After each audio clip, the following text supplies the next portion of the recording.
I wanted to correct that. I want to be a space where women feel heard and know that their experience of their body is the guiding principle. What you are the expert in your body. You actually know what's going on, and if you're taught to trust that by being heard and being listened to, then I think you have a much better chance of being well. Welcome to Mom Meets World, a podcast talking all things motherhood, friendships, and life. We're your hosts, Elena Brookmeyer and Peyton Saraiva. We have a lot of ground to cover, so let's dive right in.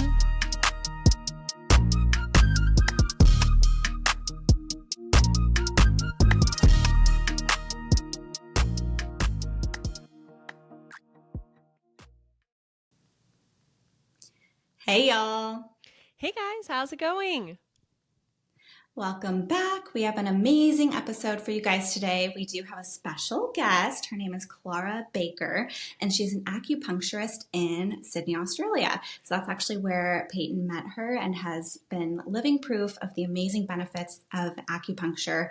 And me not knowing much at all about it, I've never experienced it, learned so much. So I just think that she has so much to share about it, and it's just kind of mind-blowing what that experience can do for one person. So it's really, really interesting. She shares a lot, especially about reproductive health and how she specializes in that.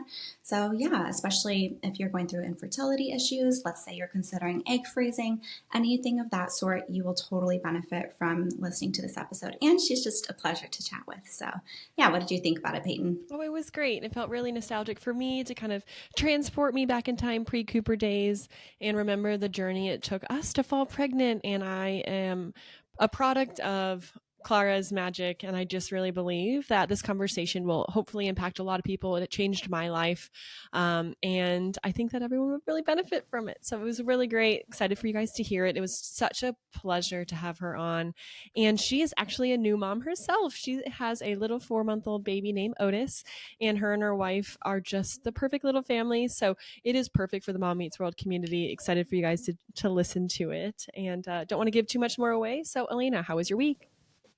Yeah. Let's catch up first. Good. So this past weekend, the fam actually did a little camping trip. So we went up an hour and a half north from Phoenix, which is where we're living, towards Payson. So if anyone knows about that, that's just, as you go up north, you're going towards Sedona and Flagstaff, and you just get elevation. So the weather is cooler, of course. So the weather was just like, perfection. Chef's kiss. I was craving it, especially as we're mid-October and we're still in the 80s and 90s in Phoenix. So it was good to just be outside and get the fresh air with the family. As we know, I grew up camping, so it's really special to be able to enjoy that with Chloe girl and Ben, of course, and Cabo Wabo. We have our little pop-up camper. So I grew up doing tent camping, and, being with Ben, we got this pop-up camper. I think Chloe had been born for a month or two, and we were like, let's just get this so we can actually get the ball rolling on doing camping adventures without it seeming too intimidating. Obviously with a tent, it's different with a baby. So we got a little guy, and it does the trick, and it trails behind the Jeep. And yeah, we just had a really good time. I think my biggest hurdle though with camping, Chloe did great and she happened to be in a great mood, but the biggest thing for me was sleep. Yeah. And that's something that I tend to focus on, and like part of my OCD of like, oh my gosh, I really prioritize her sleep, and I'm so quiet around the house when she naps or sleeps. So camping, I had my own sleeping bag. She has her own toddler sleeping bag, and it has like little arms. It's the freaking cutest. Why didn't I take any pictures of that? Now I'm mad. But I'll have to we could even link it, honestly. So I cuddled up with her on like the mattress part of the camper, and then Ben and Cabo cuddled on like what's supposed to be maybe a seating area that you could put other padding on, Yeah. So I was just like, oh shoot. And I never co-sleep. So I knew that she might get disrupted, or maybe I would. And I was just kind of nervous about it, but it ended up being fine. Like the first night wasn't great, but then the second night was, and the nap in between, we only did one nap during the day for that Saturday, and we came home in time for the Sunday nap. But yeah, that Saturday night nap did not happen, which is something that I'm not used to, and I'm still annoyed about it, but we survived and it was fine. So it's almost like exposure therapy for me. So it's fine, but it was not comfortable. Yeah. It was just so bright in the camper, and it was like maybe the high was 80, so it was a little toasty, but not crazy. But yeah, overall, just like a really good experience with the fam. So I'm glad we got to do that together. What about you? What's been up with your world the past week? Yes. Okay, so updates for us. We had our anniversary, which was lovely. It was great to celebrate 1 year together, which was great. I would love to say that dropping off at daycare on Monday went well, but it wasn't. This week was tricky. Cooper cried the whole time. So we got there and he was not in the best mindset at the time. So he started crying when I left, and the teacher's like, just go. It's fine. And then after we did, sorry, Cooper just walked in the room. That's just life with toddlers. So my husband and child just got home from the park. So anyways, and then it's been a pretty crazy week, just working. Spring here, so the brewery's a lot busier, sunshine is out, and life is feeling really good, so really optimistic. But I think the big takeaway for me is we just got our itinerary for our family visits. So we have my mother-in-law, my beautiful mother-in-law, Trudy, will be coming out beginning of December for a few weeks. And then my beautiful sister-in-law and her fiance are coming out around Christmas and New Year's. And then my parents are coming out for a month in January. So I am just beaming with excitement and joy. And it's now time to buckle down, get the house ready, and get all my Australian favorite plans together. So when they come out, they fall in love with this beautiful part of the world. Yeah, you'll get to show off like your stomping grounds around there, and like they'll get to be able to visualize everything that you've been talking about and like your day-to-day life. So I think that's really special. I'm excited for you. Thank you. And I don't know if anyone didn't know this, but when we lived in Sydney the first time around, we were there for 2 years, but the borders were closed for travelers because of the COVID pandemic. What a lifetime ago that feels like. And so we lived in Sydney, but we never had visitors. We've never had guests from overseas come and see. So I'm so excited to take them to the Opera House and do the Harbor Bridge and the ferry across to Manly, and take them to all of our absolute favorite places in the entire world. The beach we got engaged on, and the beach that we had our maternity photos, and just all of our favorite parts of life we're going to get to share with our people. And I couldn't be happier, and I'm just so looking forward to it. So we're about a month out from our first family coming, and I'm just chomping at the bit. Yay, so much to look forward to. Yes. Love. Oh, so good. Yay, well then let's go ahead and jump into the heart of the episode with Miss Clara, because I know she has so much amazing things to share. So let's go ahead and do it. Let's dive in. So excited to have a very special guest on the show today, someone who's changed my life and many others, Miss Clara Baker. She is an acupuncturist and just one of the most comforting people I've ever met in my life. And we're so excited to have you on Mom Meets World today. Hi, Clara. Hi, thanks for having me, guys. I'm excited to be here. Absolutely. So happy to have you on. Do you want to tell us a little bit about yourself, who you are, and how you got here? Sure. I'm an acupuncturist, originally from England, but I moved to Australia about, I was trying to figure this out this morning in the shower, I think 3.5, nearly 4 years ago. So yeah, came here and set up my clinic again, and that's how I met Peyton in Sydney.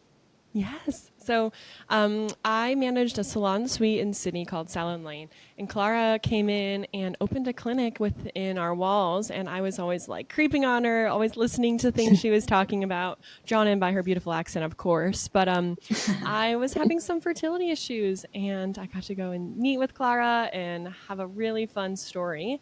And when we were talking about people who impacted our fertility journey and also just our life with motherhood, you were someone that popped into my mind, and I've spoken about you a lot to Elena on the podcast before, and I've always used you as like this reference point. And so I was super excited for you to come on and be like, yeah, I'd love to come on and have a chat with you guys.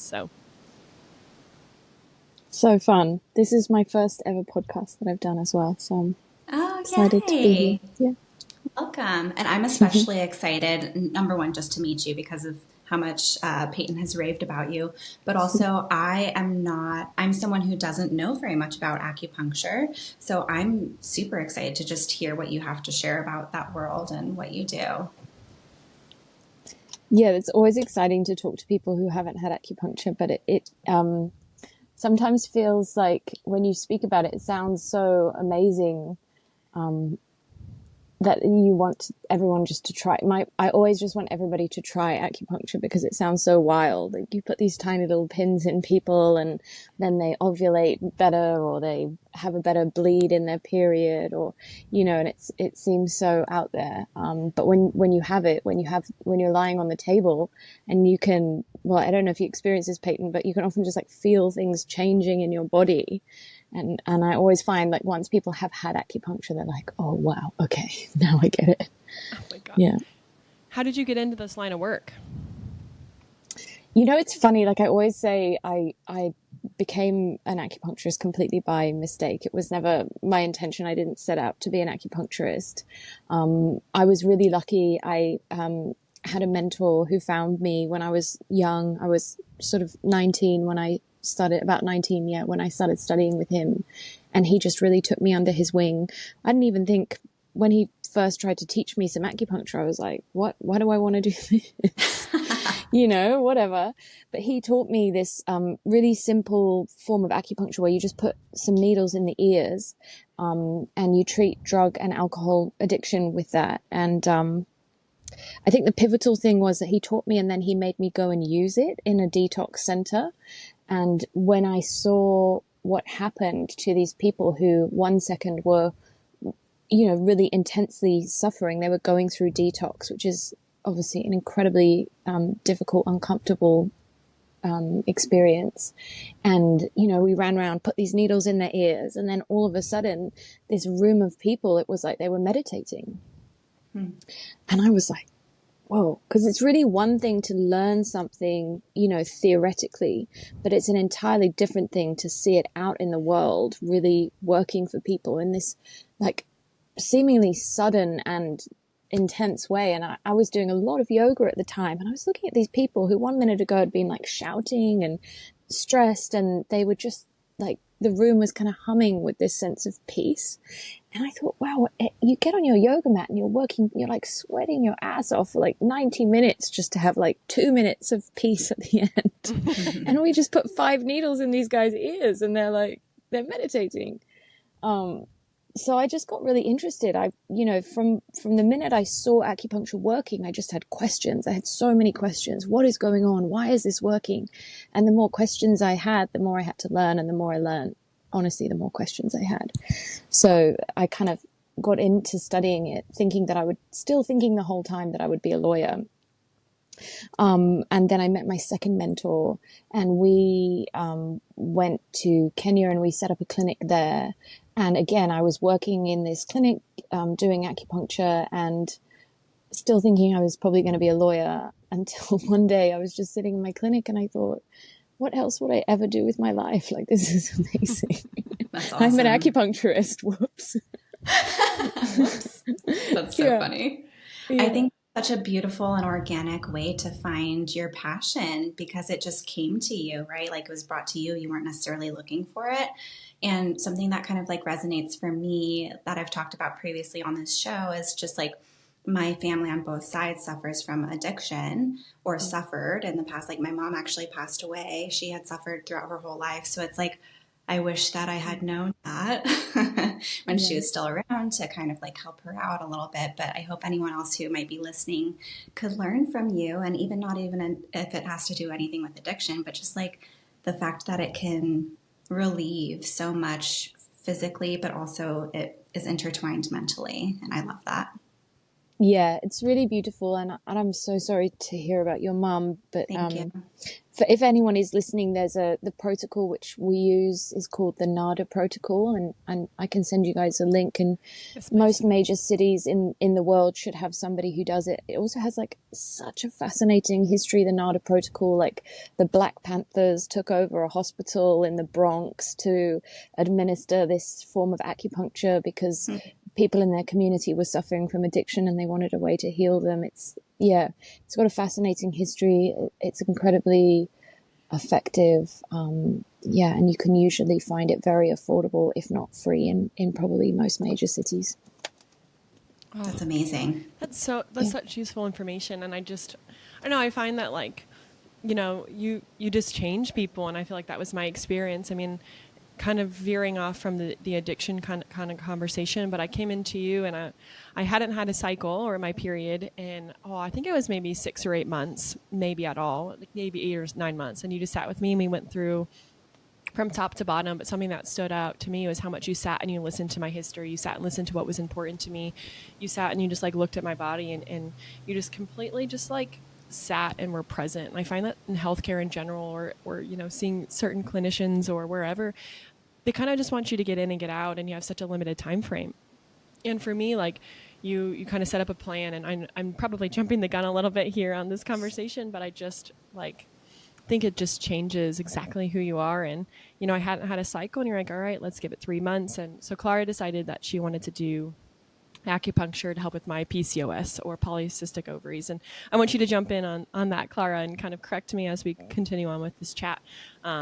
And so, like, how did you get into fertility? How did you get into PCOS? And, you know, it's a pretty heavy conversation, or lots to it, but I'd love to hear kind of how you then transitioned.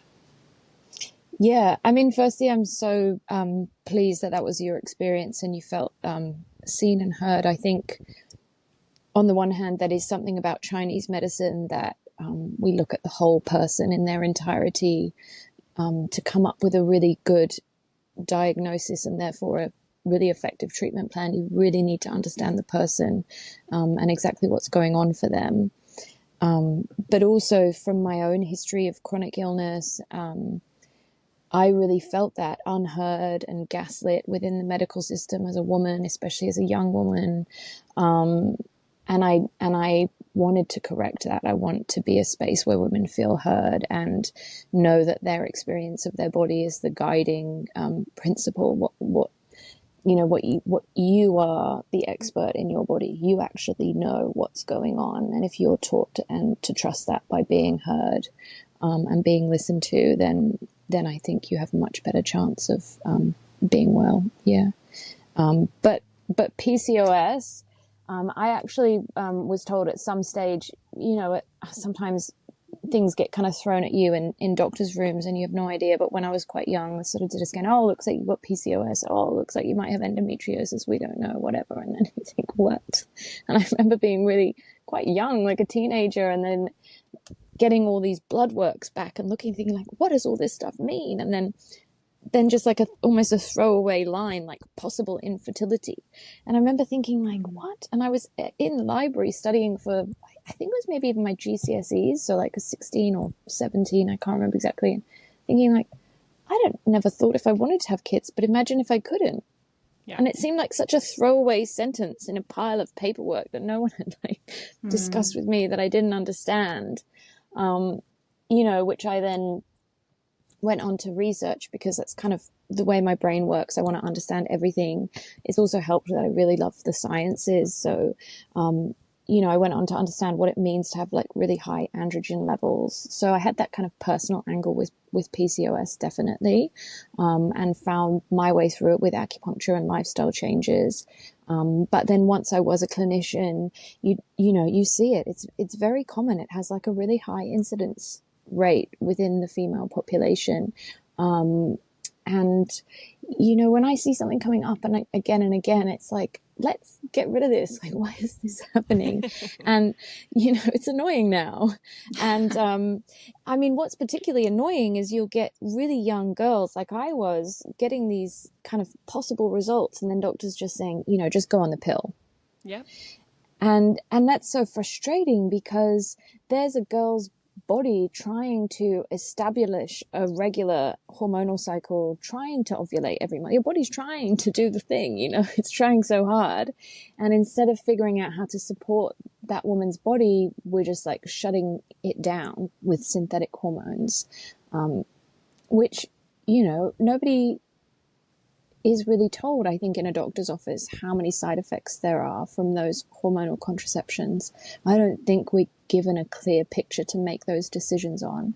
And I think, I see that come back again years later for women in clinic when they're looking to get pregnant and wondering why they've come off the pill and their period hasn't come back, or, why their cycle is struggling, or, all these things.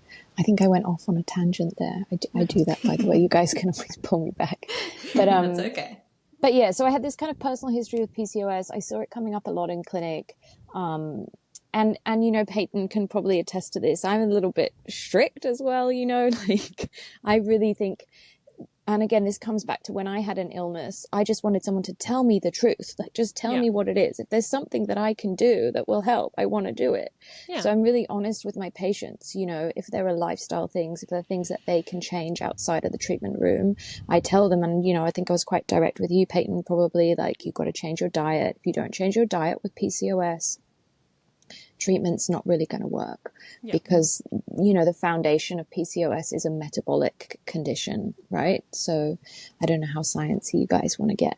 But if there are people listening and they think they have PCOS, like you've got weight gain, or you're not ovulating regularly, or maybe you're not ovulating at all. You've got some hair growth coming out that you're like on your body or your chin. You're thinking, where's this coming from? You're getting these signs, and, now everybody has the internet, so we're looking it up. I think I might have PCOS. What it's so important to know is to understand that the foundation of that disease is metabolic. So it's really important that you look at your relationship with food, particularly sugar, basically. Yeah. Well, and well, first of all, as you were going through your tangent, in my mind, every single box was ticked. I mean, I went into the doctor's when I was 16, and the doctor was like, "Okay, when was your last period?" And I was like, "I don't know, a year ago." And he was like, "Great, you're not having your period, so let's put you on birth control."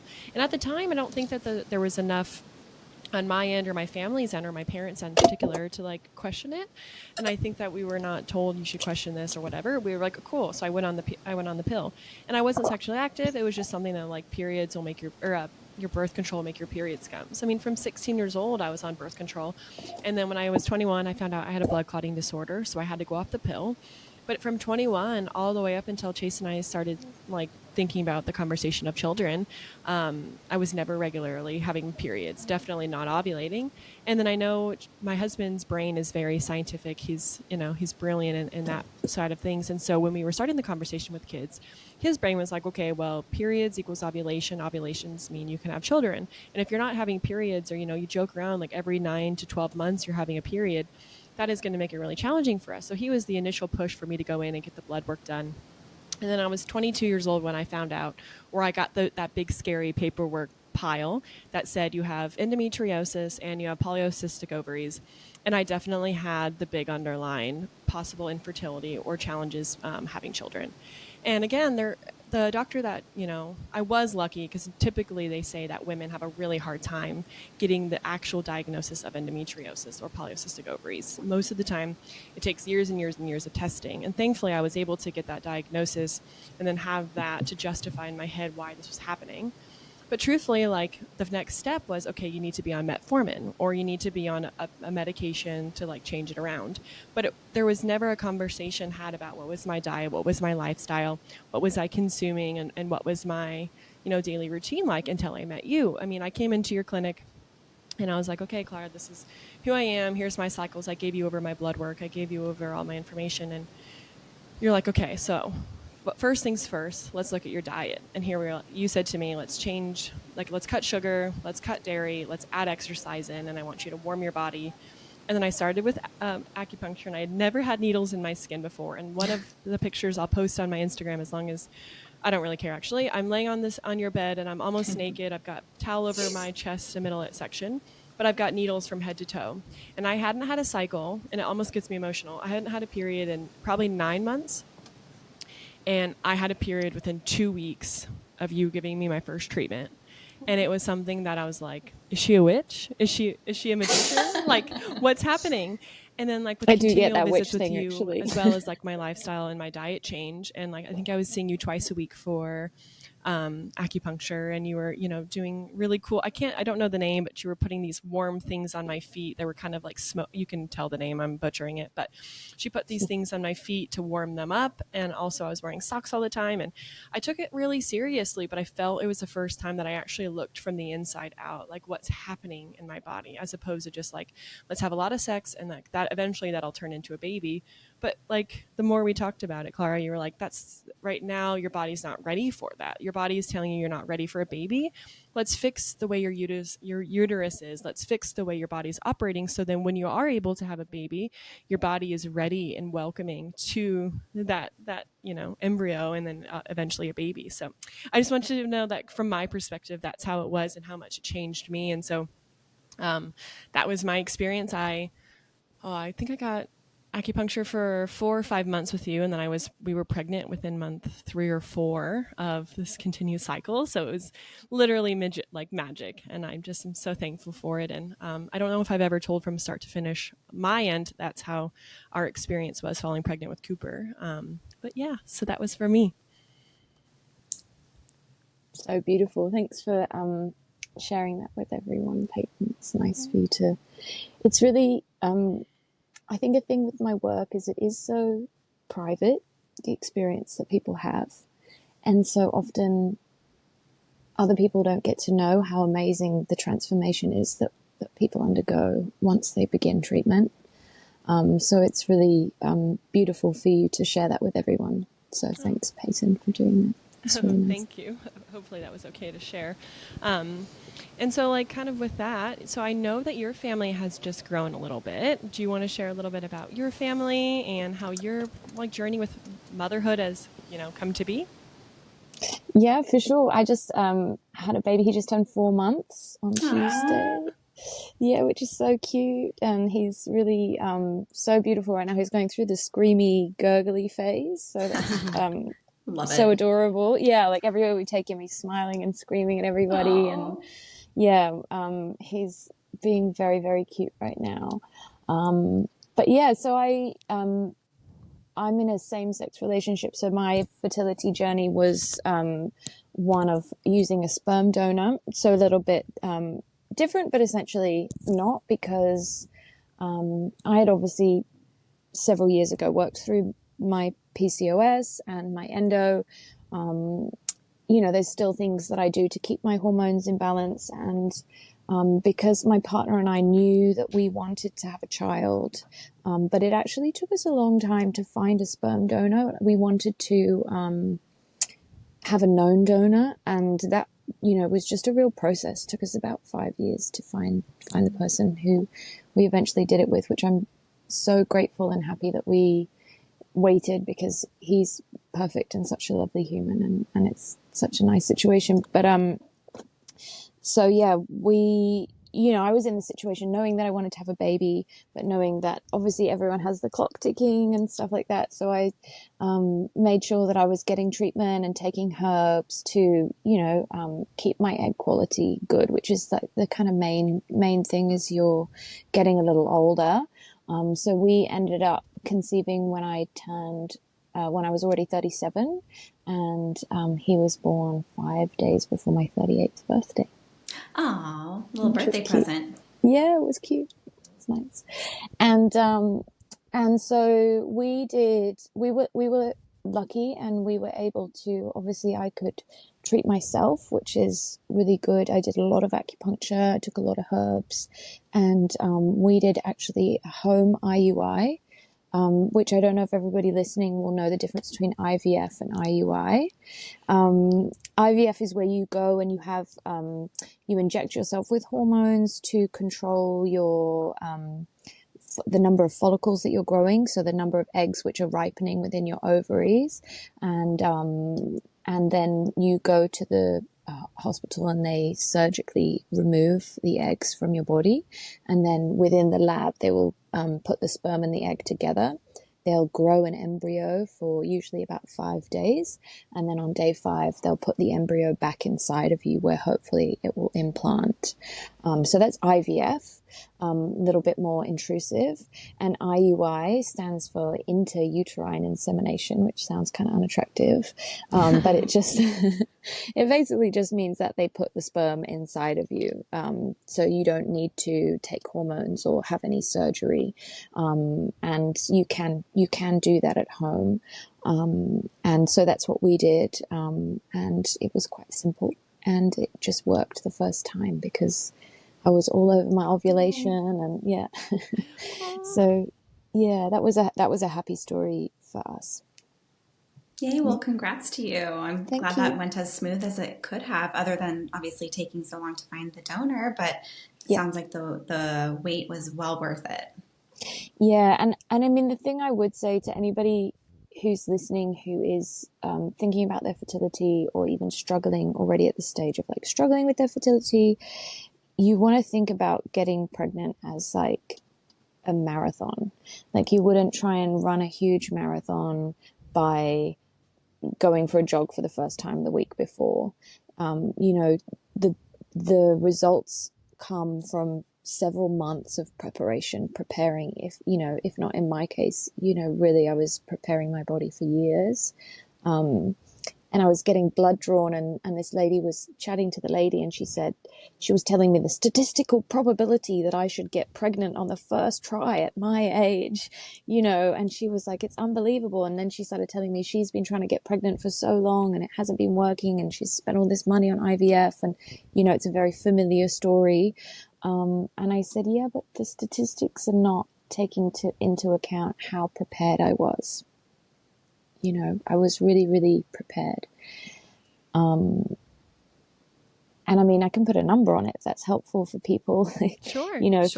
Yeah. Whenever someone comes in to talk to me, I think I want to work on my fertility. It's always really important, I think, helpful to put time frames around things. But when you are trying to work on your egg quality and quantity, for example, for an IVF egg collection, you have to know that it takes 3 months for an egg to go from immaturity to be ready to be released in ovulation. So you're going to look at working on those eggs for at least 3 months to improve them. So you need to kind of think about those cycles. And information is power. And I think especially for women, our bodies are so complex. And we're not taught anything about them at school at all. We grow into this body, and it's like this total mystery what's going on below our chin. We have no idea. So like a lot of what I do with women throughout the course of our treatment is help them understand their body. And actually, when you were telling your story, Peyton, I was thinking there's so much of women's bodies is still political, is still social, is still psychological. Like you started your story by saying, we didn't really ask any questions. I just wasn't getting a period. I went with my mom. The doctor said, do this. So we just did it. 100%. That's social conditioning, to say this doctor just knows more than me about my body. I shouldn't ask any questions. I shouldn't know what's going on. I shouldn't expect an explanation. I shouldn't be given options. I just do what I'm told. That's so political. That's so social. And it's, becoming more common now for women to take on, that, to question those things. And I really, really encourage that. Yeah. I mean, you're helping right now. Yeah. Eleni, go ahead. Sorry. And then as far as the egg retrieval and that timeline that you gave, is that something that would be similar to going through the process of egg freezing? Because I do have a friend in mind, so I'm shouting out this question. Maybe she's curious, but she's in the very beginning stages of getting informed of that process. So what can you kind of speak on a little bit of that, as far as would you recommend acupuncture beforehand and after, or what would that kind of look like? Yeah, 100%. I think the problem with egg freezing, one of the problems with egg freezing, is that it's people just drop it into thing oh, just freeze your eggs, no big deal. It's a big deal. It's a big process to go through emotionally, but physically and financially. it's like it's IVF without the transfer. Yeah. You know, it's the whole process. It's the hormones, the injections, all the side effects, the procedure, which is, you know, you have to go under, and you know, it's a big process. But yes, so in terms of preparation, definitely see an acupuncturist. The numbers, the statistics on number of eggs retrieved, quality of eggs retrieved, number of embryos successfully made that survive till day 5, that survive thawing, that end in live birth rates. Acupuncture increases all of those very significantly. You know, and I see it all the time in clinic. I get women who have been through cycle, done so many potential either IVF or trying to freeze eggs and getting very low numbers. And then I say, okay, stop. The first thing I say is stop. You can't keep doing the same thing and expecting a different result, right? Mm-hmm. But the doctors won't necessarily tell you that. You get a lot of fertility clinics that just say, go again, go again. And in our perspective, you're depleting your body. You know, you're asking your body to produce many, many more eggs than it would in a usual monthly cycle. And you're doing it again and again and again. It just seems illogical to expect a better result, right? Even just from a layman's perspective. So the first thing, for example, if I see someone who hasn't been having good results, is we say, okay, stop. Let's figure out what's going on. And we need at least 3 months to improve your outcome, because the egg, if you were to retrieve an egg, or an egg was to ovulate today, that egg has been preparing to be released from 3 months ago. So the egg that is being prepared today won't be released until 3 months from now. So you need to work on it for 3 months in order to improve it. You know? That makes sense. Mm-hmm. So that's the preparation. And when you then also have treatments that happen when you're undergoing the injection stage, when you're taking the hormones. And I work really closely here with the clinic. So every time you'll go in for scans, once you start injecting, and those injections are stimulating your ovaries to grow more eggs, to prepare more eggs than you usually would, kind of ripening more eggs, if you like. And you'll go in, you'll be injecting at home, and then you'll be going into the clinic, and they'll be giving you a scan. And what they're looking for on that scan is to see how many follicles, which are the little house where the egg lives, how many follicles are growing. So that's how many are we going to get? You can start to see them growing, right? So obviously you want a high number. And so they can see that. And also, if you're going to do a transfer, what they'll do is, maybe this is too much detail, but they'll also be looking at your lining thickness, which is super important indicator of successful, even live birth rate, I think, but definitely successful implantation. So what I get my patients to do is to ask for that information at every scan, and then they'll message me and they'll say, okay, we've got 6 follicles of however the exact millimeters of the size of the follicle, and my lining is this many millimeters thick. And from that information, I will then decide how much I need to treat them, and when, and what I will do. So if that's going really well, then we don't need a lot of treatment. The body's going, the hormone injections are working, brilliant. But if they're not responding well to the injections, as in there's not many follicles responding, or the follicles are small, sometimes you'll go in and they'll just mention to you, oh, there's only this many follicles, or the follicles are only so many centimeters or millimeters. And it can be really confusing for women. So it's nice. I like my patients to know we want there to be around this many numbers. We want the size to be this amount. And if it's not, we've got something we can do about it, you know.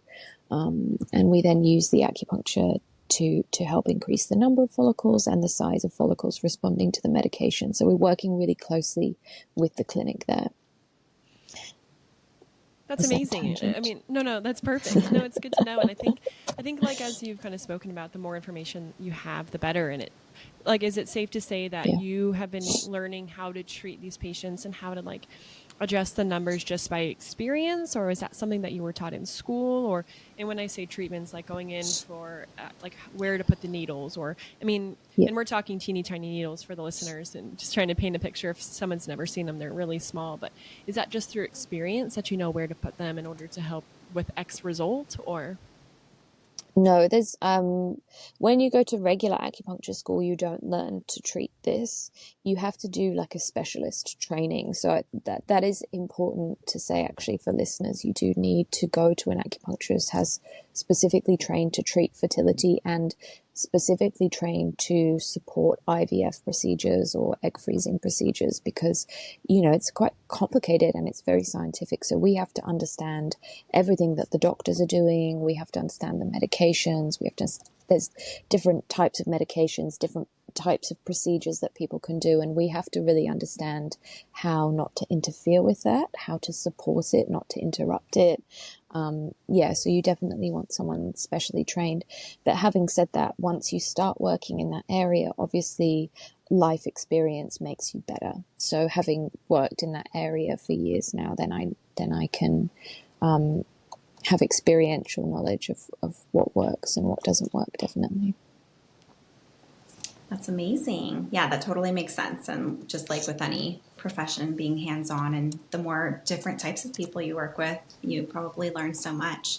And then for a lot of the people, including myself, right, like would there be one thing that you would want to kind of like inform people who don't know much about your line of work? Like, is there just maybe false advertising out there, right? Like, oh, acupuncture is not actually like that. It's like this, or I don't know, what kind of comes to your head to share with other people? I mean, I think the main thing that I wish people knew about acupuncture is it's rigorous and scientific and highly effective. And I think people have this image of it being a bit woo-woo or a bit airy or floaty. And, I think some acupuncturists give it a bad name by being a bit like that. Which is fine, and for some people that's what they want. Personally, I, like I said, always since a child, love the sciences. I'm very goal orientated for my patients.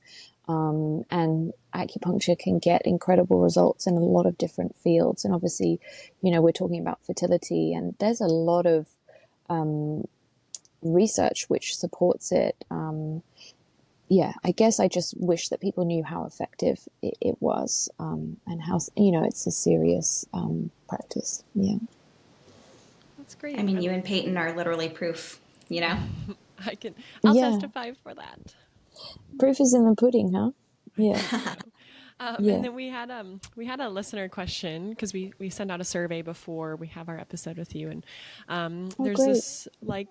there's this saying, and I know this quite because I have a lot of friends who have had successful IVF journeys, but there's this like understaken rule or something that after you have an IVF transfer, that you go and have McDonald's French fries, or for my Australians, like Macca's fries.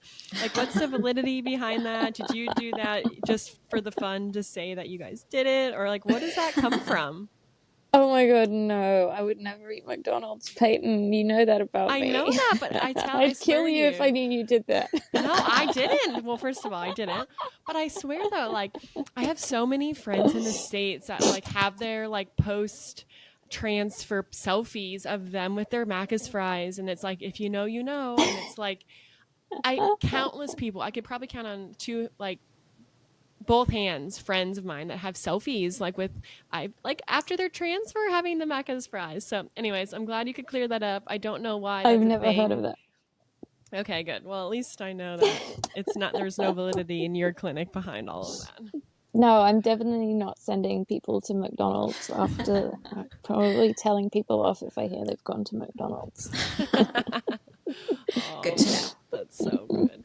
Well, it's truthfully, like, this conversation has made me feel great. Now that I'm talking to you again, I'm almost like getting back into my roles of like, okay, we want another baby starting today. No more sugar for me. All right. I'm re-sparking. Okay. So we want to start trying for a baby. I have 3 months to get my body back into shape. So thanks for the reminder, but also like, I wish I was closer to Sydney so I can come see you. I know, me too. do you want to give our listeners and all my friends in Sydney like a shout out where you're at currently, like where your clinic is, or how to find you if they want to book in, or are you accepting new clients? I mean, I know you've got a little new baby at home, so are you accepting new clients or? Yes, I'm back at work, which has been such a joy, actually. There's a whole other thing you could do a podcast on, couldn't you? Going back to work as a mother. I found it, I found it super rewarding. But yeah, so I'm back at work, and I did just open my books to new clients again. So my website is claralouisebaker.com, and you can book through there. I think my Instagram is Treatments with Clara, so you can see a little bit more information, a little bit more about me. And I'm currently practicing out of Rose Bay in Sydney. Perfect. All right. Yay. Well, that was so amazing. Thank you for sharing all of that amazing information. I know I soaked it all up, so that was great. And it was good to just genuinely meet you, because Peyton's definitely talked you up. And yeah, thanks for being on our show. And we'll probably have you on in the future just to hear how your little kiddo's doing and how your business is going along and what else you have learned. So yeah, thank you so much. Well, thanks so much for having me, guys. My first ever podcast. That was fun. Yay! I was even thinking I would love to know what your listeners want to know about acupuncture. I'm always curious about people who haven't had it or are in the process of fertility, like what their questions are. It's interesting to know what people are curious about. So yeah. That's great. Maybe we'll do, we'll send out some like Q&As for people, and we can just read the questions. We'll do like a bonus episode, and we'll read the listener questions to you, and you can answer them. And maybe we'll do that as like a bonus Tuesday episode for our guests. I'd love that. That would be so fun. Yeah. Awesome. Well, thank you so much for taking away time from us, and we will talk to you soon. Take care, guys. Bye. Bye. Thank you. Thanks for joining us on this week's episode of Mom Meets World. If you enjoyed listening, please give us a like, subscribe, and find us on Instagram at Mom Meets World Pod. Because sometimes you just need another mom to remind you that you're getting it right more than you're getting it wrong. See you next time.